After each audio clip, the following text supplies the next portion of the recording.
We have one final panel for you before we have a... Well, then I'm going to do my 45-minute Celine Dion mega mix, and then we'll have a break. But our next panel is the ultimate audio mashup, bringing together two iconic Aussie jingles. So earlier this year, the Australian public were treated to the unprecedented mashup of two Aussie breakfast favourites, SPC, baked beans and Vegemite. We are joined today by SPC and the Thinkerbell team behind the campaign to share how the campaign evolved and how innovation is still possible in traditional formats. So our moderator for this session is Siobhan Siegert, National Commercial Strategy Director at Nova Entertainment. So can you please welcome Siobhan to the stage? We're happy little Vegemite. SPC baked beans. We're happy little Vegemite. SPC baked beans. We're happy little Vegemite. SPC baked beans. We're happy little Vegemite. Hungry human beings. SPC baked beans. Right up front, I'm obviously not broadcast talent, so I do have notes, so we'll get that out of the way. I'll probably prove why I'm not by the end of the session. But without further ado, the great track that you just heard is the reason that we're here today. It's the ultimate Aussie mashup by DJ Andy Murphy, feat. Baked Beans and Vegemite. And this track is the hero creative, a brilliant campaign by the team that I'm about to welcome to the stage. It's obviously a great piece of branded content, but it's also just a great song and a great listen. And there's so much to love and unpack about this campaign. Heritage Aussie brands, iconic jingles, new product. Sorry, my little headset, my Madonna mic's coming off, so immediately proven why I'm not in broadcast talent.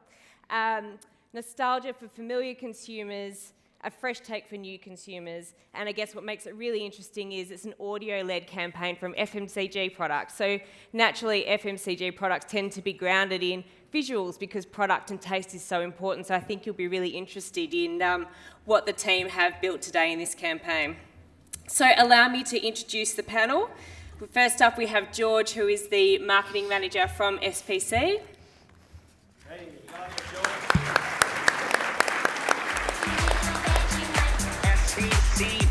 Carol Kearney, the business director at Avenue C.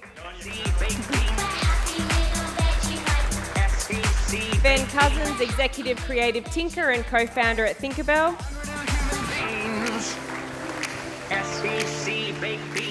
And I think then on the screen, I'm hoping we'll have Suzi Williamson.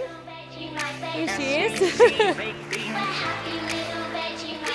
And Suzi is head thinker at Thinkerbell and unfortunately struck down by COVID, so it wouldn't have been a proper event unless someone has been struck down by COVID. So thank you, Suzi, for being here today. So let's get into the campaign.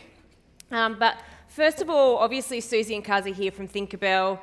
Strong reputation Thinkerbell has. It's quite different to traditional agencies. So Kaz, I might start with you, and I've only met Ben twice, but we're already on a nickname basis. So if you don't mind telling us a little bit about Thinkerbell. Yeah, so Thinkerbell is an advertising agency that we set up about 5.5 years ago, and it was set up by myself and my long-time creative advertising partner, Jim Ingram, so we had worked together for 20 years. And at our last place of business, we started working with a guy named Adam Ferrier, who's a consumer psychologist. And in that time, we kind of quickly realised there was an immense amount of power having consumer psychology and marketing science combined with hardcore creativity, but not just in one meeting or one conversation, but literally at the whole journey through from talking to someone like George right through to production. So we decided to found an agency on that principle, which we call Measured Magic, which is finding that sweet spot between hardcore creativity and marketing science. And it's been going 5 years, and it, for something we kind of went, I think this will work. It's not how other agencies are structured or how they do it, and it's been working very well, which is great. Yeah, brilliant. So tinker and then to our thinker. Suzi, can you tell us a little bit about the way that you work at Thinkerbell? Yeah, so it isn't traditional. It's a little bit different. There are three main ways we create Measured Magic. The first one is our Thinker-Tinker model. So you would have already heard from our job titles. They are a little bit different. Every client or every piece of business, every project is led by a core thinker and tinker. The thinkers being the more strategic account management-y types, the tinkers being the more creative-y, producer-y types. And we're paired up as a team and we front every single meeting, every challenge, every opportunity all the way through, as Cuz and I are doing now, even when we're not in the same room physically. The second way we create Measure Magic is our 4-leaf clover, which is our agency methodology. I won't go into detail on that now, but measurement is really firmly at the center of that. And then the process around that is what allows us to create the magic. And then the third way we create Measure Magic is what we call our little green book. So even though we are, I guess, a full service agency in that we do, strategy, creative, production, earned media, all the way through to implementation, we can't do everything and we don't kind of claim to be able to, but we do claim to know someone that can do anything. So whether that be, really specific production partners or house DJs who we might not necessarily have, in-house with us. Yeah, perfect. We'll get to get into the crafted DJs in a second. But Cuz, I'll probably go back to you. You've worked with Vegemite for a number of years now. How did you come about working with Vegemite?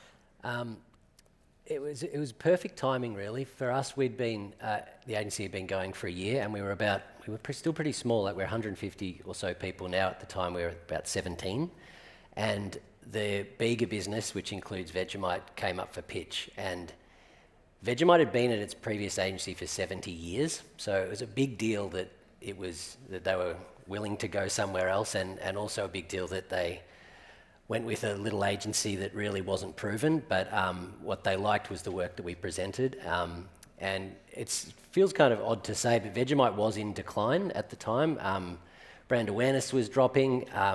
Jars were kind of slowly working their ways to the back of pantries. So Vegemite wanted to invest in Vegemite again, which hadn't happened for a while.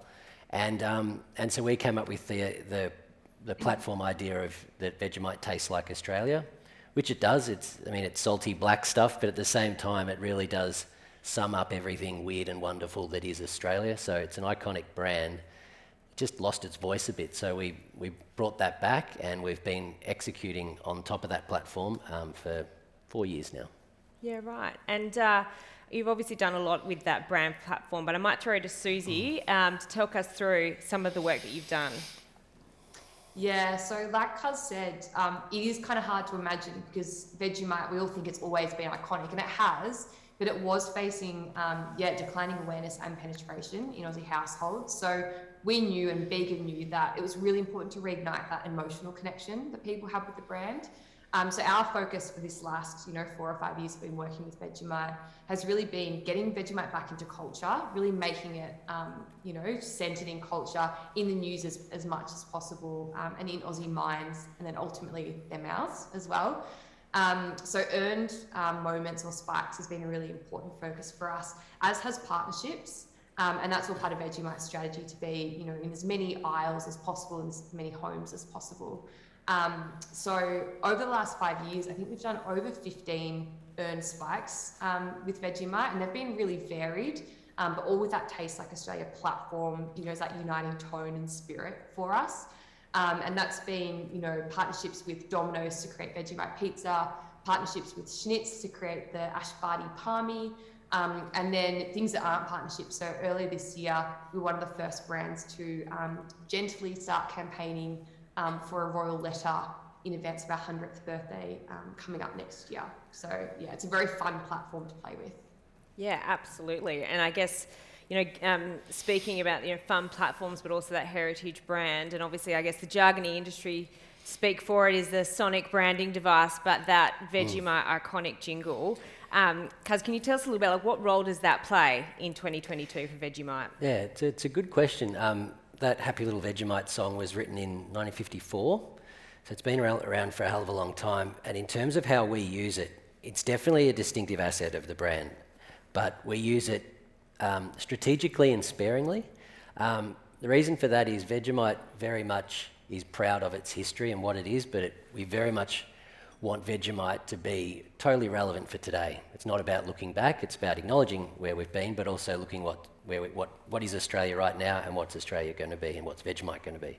So whenever we do kind of unlock the vault and pull that jingle out, we do it strategically. So what we're going to talk about today is one of those examples. But another example, which I'll quickly touch on, was couple of years ago, we literally found the sheet music, the original sheet music, which was in the Vegemite vault, and we essentially handed that sheet music over to the Australian public and challenged them to basically cover the song. We called it Mighty Covers, and we got everything from heavy metal to choirs, everything.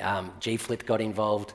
So I guess that's a good example of, yes, it's the old song, but we kind of injected a bit of 2021 at the time into it. Yeah, I love that, and I know that it comes out really strong in this campaign, so we'll come back to you to talk around the mashup.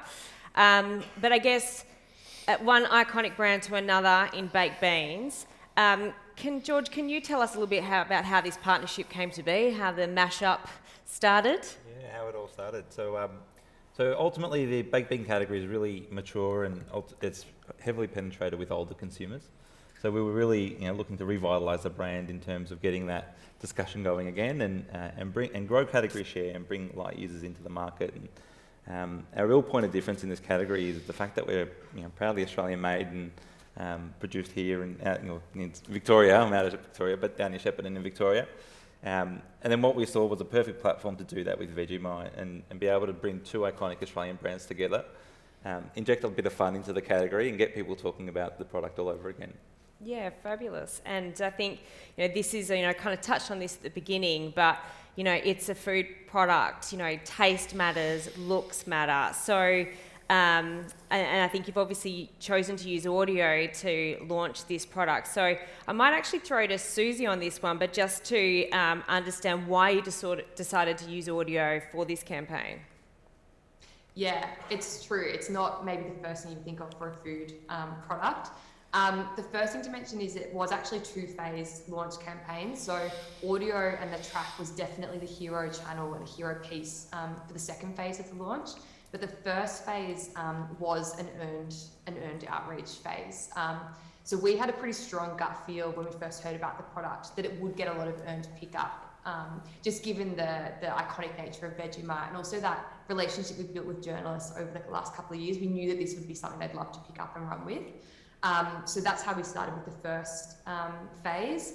That had really strong editorial imagery and B-roll footage to make sure we were getting the look and feel of the product out there, the can, the packaging, and that was really, really successful. So that achieved over 600 pieces of coverage, of earned coverage for that first burst, all with both brand mentions, which was really, really important to make sure we were balancing SPC and Vegemite. And I think that achieved a combined reach of almost 50 million. So we were really stoked with that first phase. And then with the mashup itself, we got to that idea when George and the team were briefing us, when they were briefing us, and they showed a mock-up at the time of the can itself. And what struck us straight away is that what that product is a 50-50 basically combination of these two iconic brands. What's in the tin is part Vegemite, part SPC baked beans. The can itself is a 50-50 split of the distinctive assets everyone knows. Vegemite's red diamonds there, the yellow, but it was just they basically mashed up the product and the packaging. And then we kind of quickly realised that these happen to be both brands that have iconic jingles. And then beyond that, one's about happy little Vegemites, and the SPC song was for hungry little human beings. So it just felt really perfect to grab this jingle from the 50s, this jingle from the 80s that have kind of been dormant. They pop their heads up occasionally, but then purposely mash them up in 2022 to, launch this product. Yeah, I mean, it's a great track, and I think the way that you did it is so brilliant. But I think also from a planning perspective, and Carol, to bring you into the conversation, must have been an interesting challenge, given the category. So can you give us a little bit of perspective on the work you did there? Yeah, absolutely. To your point, Siobhan, FMCG, you don't immediately think sound as your kind of lead channel. So you think, maybe a screens strategy, you think definitely visual and video content. So it was great to be given the freedom to consider what's the best opportunity for this creative, but also, the broader context. As Kaz mentioned, both SPC Baked Beans and Vegemite were both iconic brands. So it was less important for us to consider the visual elements to drive brand recognition in paid media. So we had, we wanted to ensure, of course, with the Audio First campaign that it was sound on environments. So we had radio and TikTok to reach both existing category buyers, but also new category buyers as well. It was really, for us, also very important. The beauty of audio was really important to consider frequency. So we wanted to drive high frequency for this campaign to make sure that the mashup was a real earworm for consumers as well. Yeah, I think, as someone who obviously listened to the track, goal achieved. It's one's hard to get the head out of your head after you've heard, and certainly the jingles of that.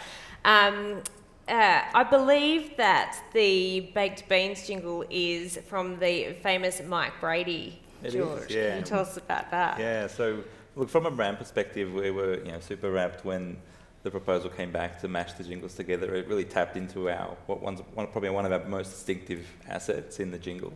I think the older generations in the room can probably remember probably the frequency that was played back in the day with the SPC song, and the fact that we rebirthed that and made a bridge between generations. So we brought the old and made it new. Obviously tapped into that nostalgia with the older consumer group, but then also made it really relevant for these younger consumers, and that was the piece that we probably most loved the most. And Mike isn't shy of telling you he's very comfortable with his portfolio of content, and probably up there Kazali, the AFL footy song, was his most popular piece of work. Yeah. And I believe you checked with him. You told him what you were doing, and We did. Well, part of it was being respectful, obviously, just touching base and making sure that he was comfortable with what we were doing. We played the song for him. His feedback it was great. He obviously always had a few pointers for the DJ in terms of what he thought we might change. But yeah, he loved the song, and part of that is obviously touching base with the heritage of the company as well, and not forgetting the past, but also moving forward into the future as well. yeah, it's been an interesting balance for this campaign, but I think you've struck it really well. So I think, Kaz, how did you go about mashing it up? You've got a DJ, you've got two other brands. How did you do it? Well, first we had to find the two master versions of the two jingles, which sounds easy, but it's never as easy as it sounds when you're dealing with brands that have such a long history. So, fortunately, Mike Brady, Hungry Little Human Being song, did exist in STEM, so where we can isolate the tracks. But the Vegemite song, which was written and recorded in 1954, we literally had just a reel-to-reel of that, and we couldn't isolate the tracks. So we knew that when we engaged a DJ, for a DJ to be able to really do what they do best, they need to be able to split the tracks.